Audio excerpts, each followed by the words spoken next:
नमस्कार. आज मी इथे गोव्याच्या पद्धतीचं प्रसादाचं ताट बनवत आहे.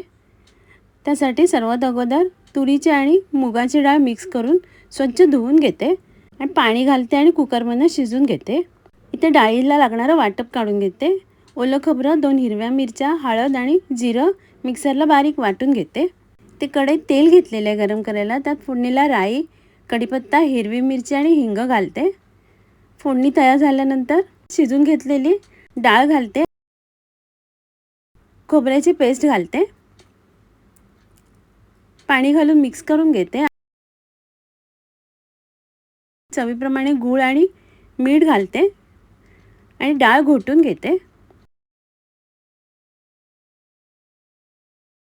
डाळ घोटून झालेली आहे. आता छान उकळी काढून घेते. वरणाला उकळी आलेली आहे. वरून कोथिंबीर घालते. वरण तयार आहे. इथे कढईत तेल घेतलेलं आहे फोडणीला. त्यात राई, कढीपत्ता आणि हिरवी मिरची घालते. परतून झाल्यावर थोडंसं हिंग घालते आणि हिंग परतून झाल्यावर बारीक चिरून घेतलेला कोबी आणि बारीक चिरून घेतलेला बटाटा घालते आणि फोडणीत परतून घेते. कोबी परतून झाल्यावर थोडीशी हळद घालते आणि पुन्हा एकदा मिक्स करून घेते आणि पाणी घालून चवीप्रमाणे मीठ घालते आणि झाकण लावून कोबी शिजायला ठेवते. थोड्या वेळाने झाकण काढलेले आहे. भाजी मिक्स करून घेते. त्यात ओलं खोबरं घालते आणि कोथिंबीर घालून झाकण लावून पुन्हा वाफ काढून घेते. आता झाकण काढलेलं आहे. भाजीतलं पाणी सुकलेलं आहे आणि भाजी शिजलेली आहे. कोबीची भाजी तयार आहे. इथे बासमती तुकडा तांदूळ घेतलेला आहे. स्वच्छ धुवून घेते आणि कुकरमधून शिजवून घेते. तांदूळ शिजून घेतलेले आहे. आता टोपात काढून घेते आणि त्याच्या गाठी मोडून घेते.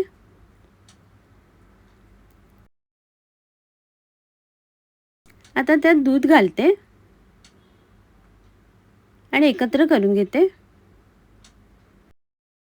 आणि गॅसवरती उकळायला ठेवते. दूध उकळलेलं आहे. त्यात ड्रायफ्रूट्स घालते आणि चवीप्रमाणे साखर घालून 4-5 मिनटं उकळी काढून घेते. वरून वेलची पावडर घालते. मिक्स करून घेते. तांदळाची खीर तयार आहे. इथे मूग भिजत घालून मोड काढून घेतलेत. त्यात गरम पाणी घालून 1-2 तासासाठी बाजूला ठेवलेलं. आता त्याची साल काढून घेते. अशा प्रकारे मुगाचे साल काढून झालेले आहेत.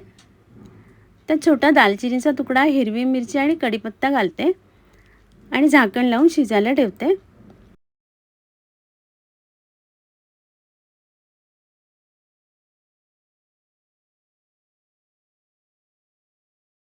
इथे मुगाच्या गाठी बनवायला मसाला काढून घेते.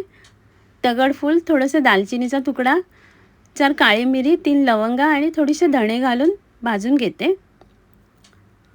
धणे भाजून झाल्यानंतर थोडीशी खसखस घेतलेली आहे. खसखस भाजून घेते आणि काढून घेते बाजूला. थंड झाल्यावर मिक्सरमध्ये भाजून घेतलेला मसाला, ओलं खोबरं, हिरवी मिरची, चिंच आणि थोडीशी हळद घालते आणि पाणी घालून जाडसर वाटून घेते. इथे मूग शिजायला ठेवलेले. मूग शिजलेले आहेत. आता त्यात वाटप घालते.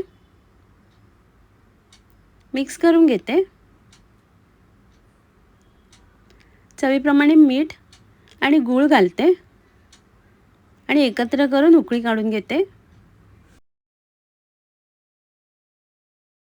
मुगाच्या गाठीला छान उकळी आलेली आहे. आता खाली उतरवून ठेवते आणि फोडणी द्यायसाठी भांड्यात तेल घेतलेलं आहे. त्यात राई घालते. राई तडतडल्यावर कढीपत्त्याची पानं घालते आणि हिंग घालते.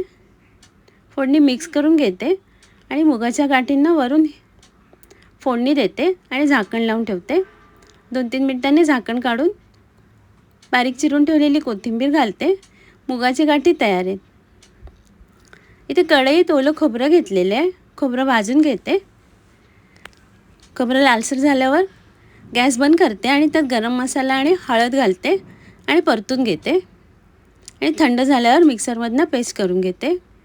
इथे सफेद वाटाणे, 1 टोमॅटो, 2 हिरव्या मिरच्या, थोडंसं पाणी घालते आणि कुकरमधनं शिजवून घेते. कढईत तेल घेतलेलं आहे, त्यात फोडणीला राई, कढीपत्ता आणि हिंग घालते. राई तडतडल्यावर त्यात शिजून ठेवलेले सफेद वाटाणे घालते आणि खोबऱ्याचं वाटप घालते. मिक्स करून घेते. चवीप्रमाणे मीठ आणि थोडासा गूळ घालते. मिक्स करून घेते आणि छान उकळी काढून घेते. चण्याचा रोस तयार आहे. वरून कोथिंबीर घालते. ते पुऱ्या लाटून ठेवलेल्या आहेत. तेलात पुऱ्या तळून घेते. पुऱ्या तळून झालेल्या आहेत. आता मी ताट वाढते.